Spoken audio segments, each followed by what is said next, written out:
My name is Caroline, very grateful recovered alcoholic. My sobriety date is September 5th, 2007. What I really like to do is take meetings into hospitals and institutions and detoxes and that sort of thing. And so, and when I do that, I have a real focus on step 1 and 2 and 3 as well. As I said, I got sober in 2007. That obviously was not the first time I attempted getting sober, and that wasn't the first time I went to AA. I had been going in and out of AA starting in 1996 when I was in high school. And I had gone to various detoxes and rehabs, and I went to a wilderness camp. A lot of people had a problem with my drinking. A lot of other people had a problem with my drinking for a long time. I had a problem with other people's problem, but I didn't necessarily feel like I had a problem with my drinking. I was okay with it. It was other people that seemed to be put out by it. So I just got better at doing it either in private or alone, or I stopped hanging out so much with friends. Or, you know what's funny and what's weird is I thought people were jealous. I thought people were jealous of how fun I was. I thought that alcohol was something that God had given me as a reward for being such a good kid or so willing to put up with other people's nonsense. Like God and I had this deal where if I would just tolerate intolerable people, in return, God would sneak me alcohol.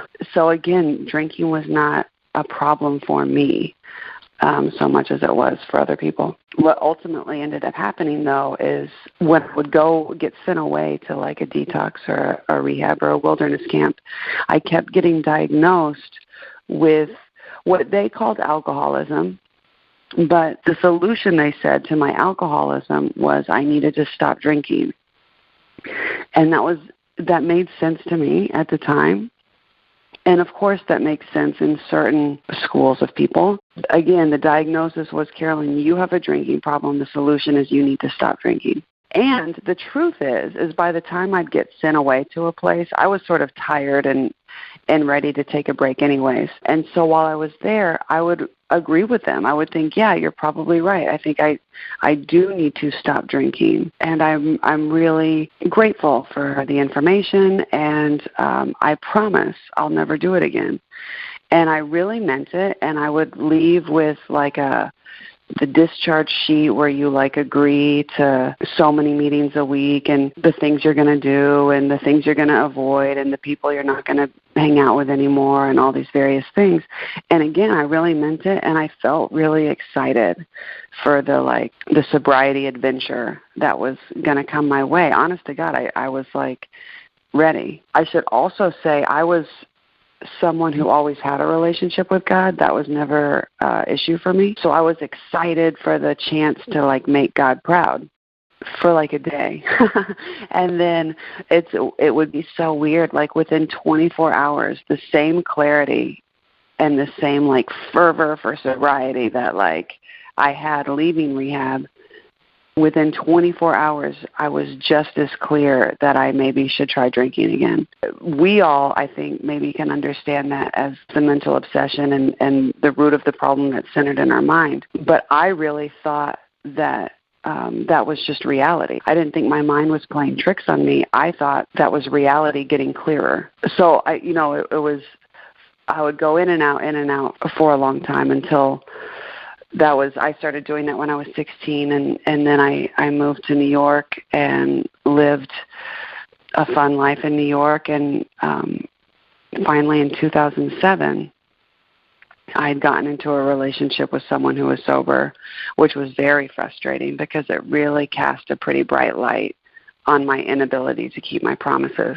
Like I started doing really kooky things, like we'd be going for a walk, and I would suddenly need to use the restroom in a bar, and I would run into a bar and use the restroom and sneak a shot of alcohol and come back out. And by the time we got to the end of the block, I had to do it again. The physical allergy, the craving, isn't something that, and maybe this is true for everyone, but for me, it's not something I notice unless someone is keeping alcohol from me. And being in a relationship with not just a sober person, but a sober member of AA made it really hard not to notice how strong the phenomenon of craving was once I started. It also made it really hard to not notice that every day I woke up thinking, I'm not going to drink today because it's not right. I've promised this person that I'm not going to. It was hard to not notice that by lunch I had changed my mind completely and thought, well, maybe if I have just like those little airport bottles, that will be fine. And it will make me a better date, because otherwise I'm just going to be thinking about alcohol. I'm going to think about alcohol until I finally have it. So why don't I just like get over myself, give myself permission to have a drink? Just because these people aren't drinking doesn't mean that like I need to have some moral code.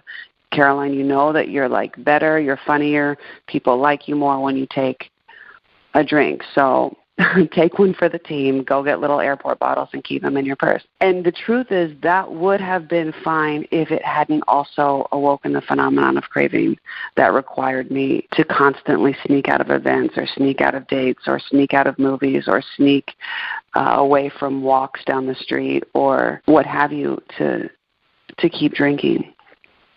And then it was night after night after night.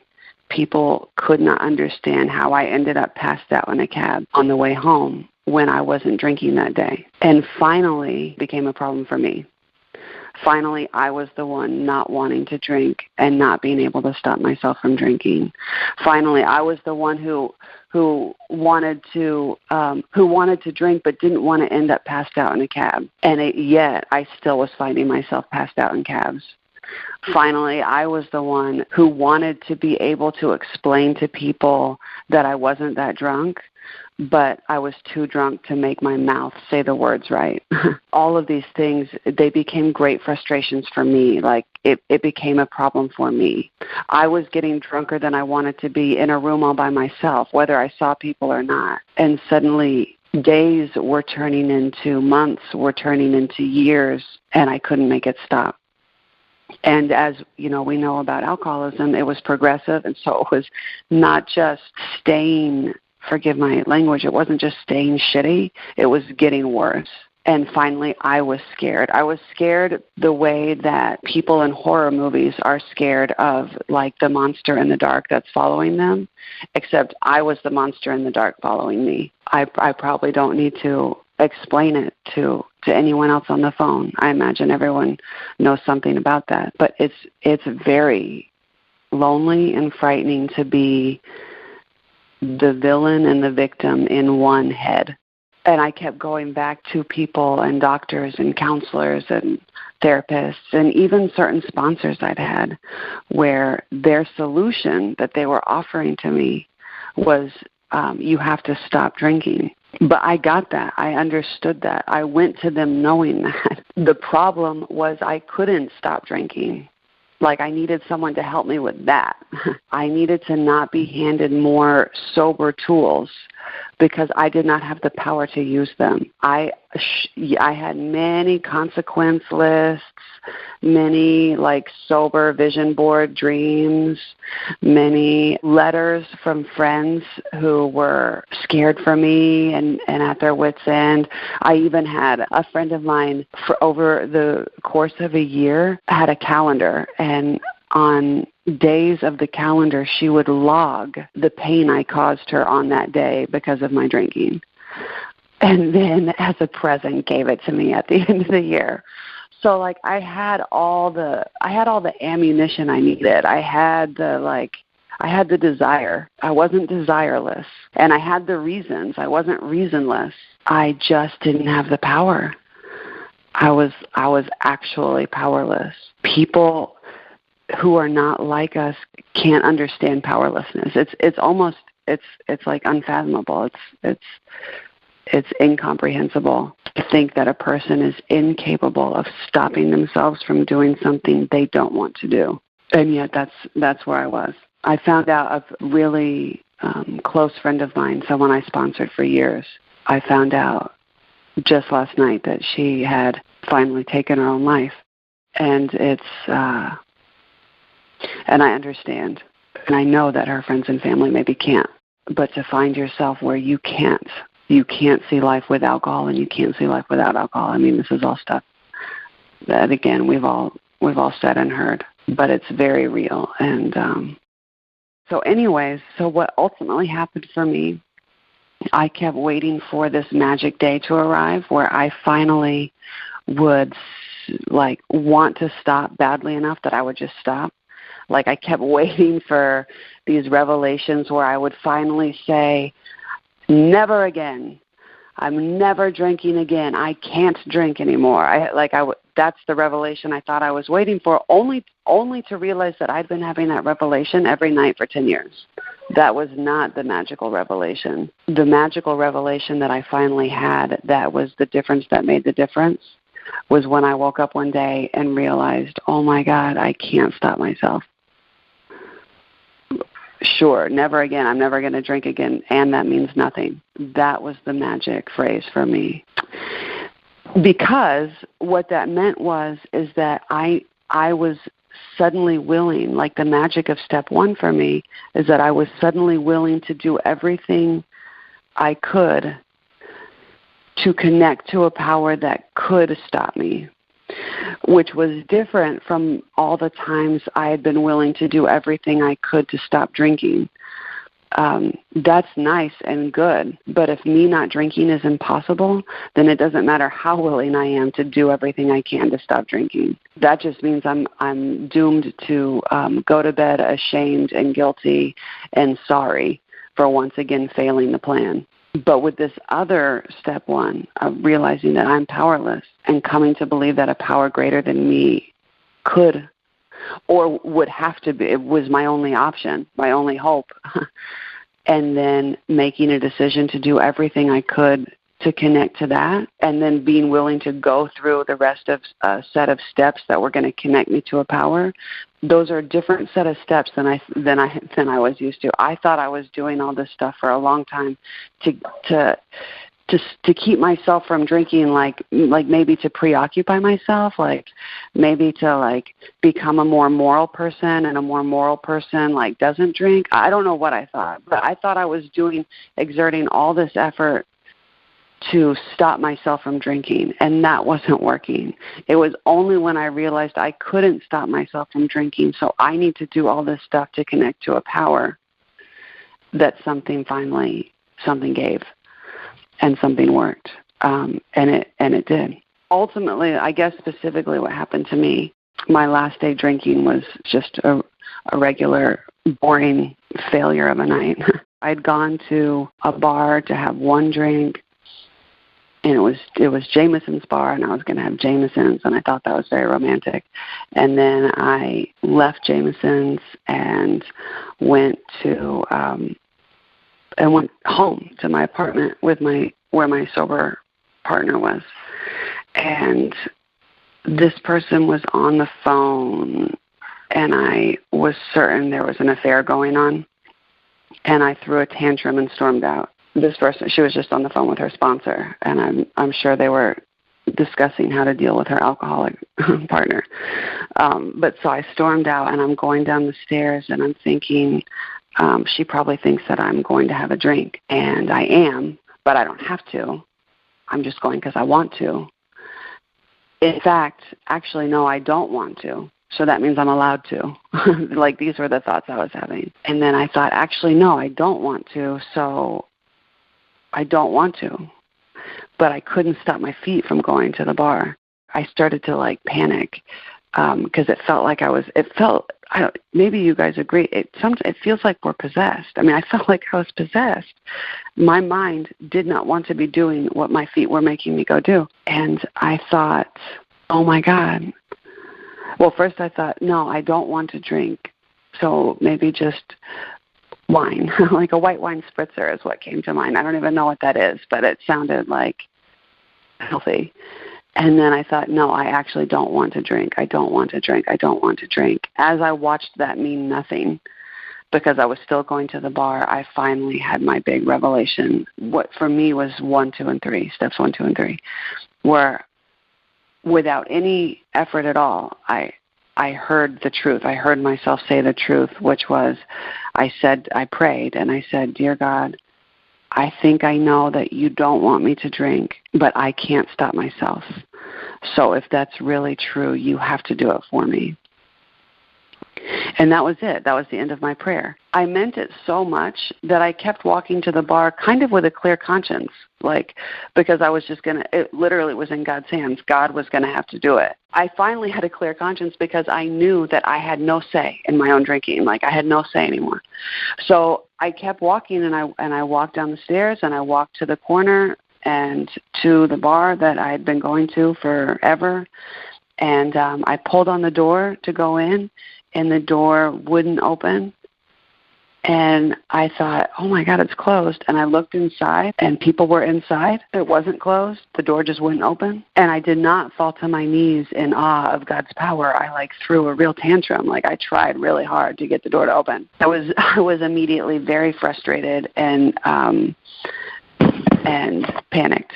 But the door wouldn't open, and I threw a tantrum, walked around to the corner, asked God what I was supposed to do with my feelings if I wasn't going to drink, and somehow the next thing I knew, I had gone home, and it was the next day. Here's the thing that was a miracle for me. This was the thing that was the most. Everyone has different step one stories, and this was what was miraculous to me about mine. It wasn't that God had kept the door from opening, although that's crazy, but I don't want to, I can't sign up for a life where God's just going to lock every door that I'm not allowed to go into. That's too hard and too unfun. It was neat. It was a neat trick, but it didn't make me filled with hope and excitement for my sober freedom ride.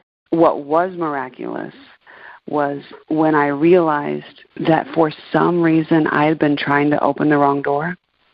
This was a bar I'd been going to for forever, and I know it's one of those bars that has two doors, the one on the left that stays closed, and then the one on the right that you open. And for some reason I had been pulling on the wrong one. And for some reason, it didn't even occur to me to try the right one. It's I didn't even see it. What was miraculous to me was that God was big enough to keep the door from opening, but more profound is God was big enough to get in my head. I don't know how to really describe it, but it's not that I was stopped from the outside because the door was locked. I was stopped from the inside because my mind didn't even see the other door right in front of me.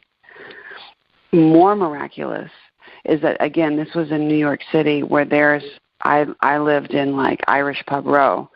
I passed many bars to get home, and it didn't occur to me to go into them. It's I had amnesia for the 20 minutes it took me to get home. A power greater than myself was, in fact, greater than myself and could get in my head. For 20 minutes, I had forgotten about other bars, which was a miracle because otherwise I would have had to stand in front of every bar and have the moral dilemma of where the devil and the angel are on your shoulders. And again, I don't want a life of that either. I can't, I'm going to lose that battle. For 20 minutes, God, for the first time, was so big that forgive my language, but God fucked with my head for 20 minutes. And I didn't think that my head was fuckwittable. Like I said before, I always believed in God and had a great relationship with God. I didn't know how to conceive of a power greater than me, though. Even when I prayed, I knew that if I prayed hard enough or with a tear or in the original language or on my knees, I could somehow manipulate God so that I could get my will. I didn't know this at the time, but even in prayer, I was still greater than God. So this was my first experience that God was maybe greater than myself. And that being the case, maybe this God solution to the drinking problem was a viable option. And so when I woke up the next morning, I ran to AA. literally on foot. I ran to AA, and I wasn't seeking more sobriety because I don't know how to, chase sobriety. I was seeking more God. I was seeking more access to this power that had saved me from having to, do it myself. For one night, God had done it for me, and I wanted more of that. That idea that this power could do this for me, that I wasn't going to have to one day at a time muster the strength to fight a battle I'll never win. The fact that's what I thought was going to be asked of me in AA. I thought in AA, one day at a time, I just did the right thing and didn't drink. And I thought that all the people in the meetings were there to hold me accountable. And then ultimately I would be there to hold them accountable. And if I wanted to drink, I would just think of Jenny and not drink for her. Ridiculous. I thought it was a support group. I thought it was a guilt group. I thought maybe it was designed just to be a distraction. And if nothing else, for 1 hour a day, you would be safe from alcohol. I didn't know what you were supposed to do the other 23 hours, but then it was told to me, you just go to another meeting. And if you have to, you go to back-to-back meetings all day until you get another 24 hours under your belt. And I thought, what a nightmare. And then at the end of 365 of those, then what? You get a chip. The end. I did not know what AA was actually offering. I did not know that what actually we were doing was accessing that stuff for us so that we could actually be free. But I got a glimpse of that night in front of that bar. And again, like I said, I ran to AA looking for more of that. When I ran to AA actually believing that there was hope, that I actually could be freed, not just given tools to deal with it, but I could actually maybe be freed from it altogether. Because that being said, because I believed that, I didn't need, I got a sponsor, believe me, and I did everything the sponsor said, but I didn't need a sponsor making me do stuff. I was doing it because I so desperately wanted to be free, and I believed that there was freedom on the other side of it. And the truth is, freedom started coming just by me doing it.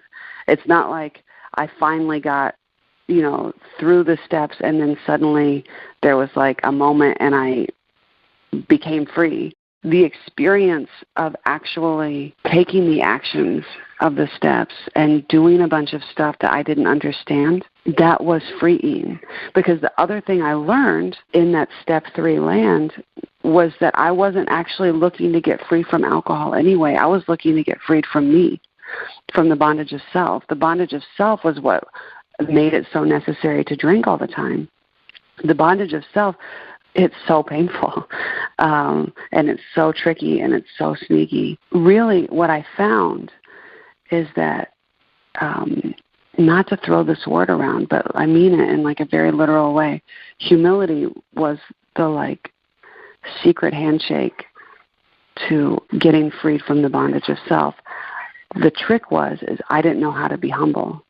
I didn't know how to live in humility. In the book, it says this is the how and the why of it. First things first, we had to quit playing God. The truth is, what was crazy is I didn't know how to stop playing God. For example, if I wake up late, if I oversleep, I don't know how to just admit to my boss that I overslept. I need to come up with a story that makes sure that he doesn't get mad, because if he gets mad, I know that he will yell at me and that will hurt my feelings. He might fire me. Then I will be homeless and then I will die. I don't know how to stop that part of my brain. I don't know how to give someone permission to just be mad at me without me dying, I guess. I don't know how to be hungry and not steal your sandwich. I don't know how to, in all these ways, I don't know how to, I didn't know how at first to go into a meeting and think I knew everything that was going to be said already. In every breath I took, in every thought I had, I was, like the book says, arranging lights, passing out scripts for other people, directing, acting, and running the entire show. Even, like I said before, even in prayer. Even in prayer, I was letting God know what needed to be happening. And I was coming up with manipulative ways to convince God that I really meant it. We in AA talk about this program being simple but not easy. My experience is that it is as simple as not playing God so that God can play God. And as it turns out, that's almost impossible. And all 12 steps for me are just 12 steps showing me how to systematically quit playing God. And that's been like amazing. And so how it started was like, some of us come from worlds where there's old AA traditions. I got sober in New York, and then when I came back to Dallas is when I got affiliated with PPG and Cliff and the stuff that we do here. And I'm so grateful for that. When I first got sober, my sponsor had me do a lot of things that are not in the book, things that to this day I didn't pass them down to the people I sponsor, that's for sure. And things that I knew were kind of wrong at the time, to tell you the truth. But for the first time in my life was deferring to another person as opposed to deferring to my own good ideas. And that was freeing. I remember she had me do 90 meetings in 90 days. And what that amounted to for me was 90 days in a row. I was certain I wasn't going to be able to get to a meeting. And for 90 days in a row, I watched how God made it possible. For 90 days in a row, I knew that I needed to finish a work deadline instead. And 90 days in a row, I got to experience God making it possible. So that's what that amounted to for me. And the entire journey became, and I'm so grateful for this because this is how it's, I think, meant to be and how it's written in the book. But it's a huge secret from a lot of people. A lot of people think that AA is about, these are the things you do instead of drinking. And it has nothing to do with drinking. After the first step, there's no more tricks and tools to avoid drinking. It's literally a journey that is where the only thing you're doing in this journey is connecting with this power, is developing a relationship with this power, growing a relationship with this power, and therefore getting to have an experience of this power, whereas for so long before I just had an idea of this power. And from day one, again, I didn't have to be in the advanced steps of AA. I literally just had to have enough humility to not be in charge so that God could be in charge. And I immediately started to have an experience of this power. And I've gotten to learn that one of the necessary requirements for developing humility is being inconvenienced. And in that, what I've gotten to do is I've gotten to appreciate inconvenience. At the end of the day, through these steps and mostly through 12-step work, part of my psychic change is that I'm not constantly looking at me and how I'm doing. Part of my psychic change has been this power has completely shifted my focus so that I'm looking at God and what God is doing and looking to be a part of that. And if and when I fall short, which is daily, I'm more interested in what God is going to be able to do with that and less interested in guilt or shame or, moping or whatever. There's no prize anyway. I mean, it's literally not about the wonder that is Caroline. And that is, for many years, it had been about the wonder that is Caroline. Even in my relationship with God, I couldn't wait to show God what I could do. What a heavy burden. So that to me that's been my experience over these past 9 years as I've gotten to day by day grow in my experience of this power. It has not made me immune to pain. I've had some really painful times. Last night, finding out that my friend had killed herself was almost unbearable. And in that, I'm still looking forward to how that's going to make me more useful. I can tolerate unbearable pain because I have become genuinely interested in how it's going to make me useful. And I'm interested in how it's going to make me useful because being useful frees me from me. And the only thing I really suffer from when I suffer is me. That really is the message of my story. It's not just that I went from being a drunk to being not interested in alcohol. It's more that I was someone who was drowning in the bondage of self, and I got freed from that. And the world I live in today is so huge. It's so infinitely big. There are things happening, whether I can conceive of them or not. If I don't know how a problem is going to get solved, that doesn't mean it's not going to get solved. If I don't know how God's going to fix something or provide something, that doesn't mean it's not going to be fixed or provided. I don't have to know anything, and I'm fine with that. And that is so free, and it makes life so joyful. I'll just put in this plug before I wrap up. The coolest thing that happened to me is when I was in New York, I was friends in AA with this guy who was from Algeria, and I couldn't understand anything he said ever. And he called me one day, and he asked me something, and I had no idea what he was asking. His accent was so thick, and so I just agreed to whatever it was that he was saying.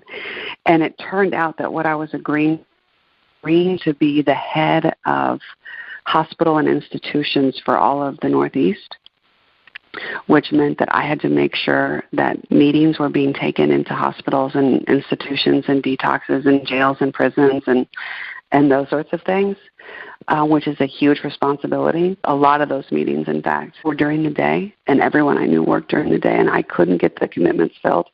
So for about a year and a half, I was carrying the message somewhere every day, and sometimes twice a day, and sometimes 3 times a day. And that started as very inconvenient.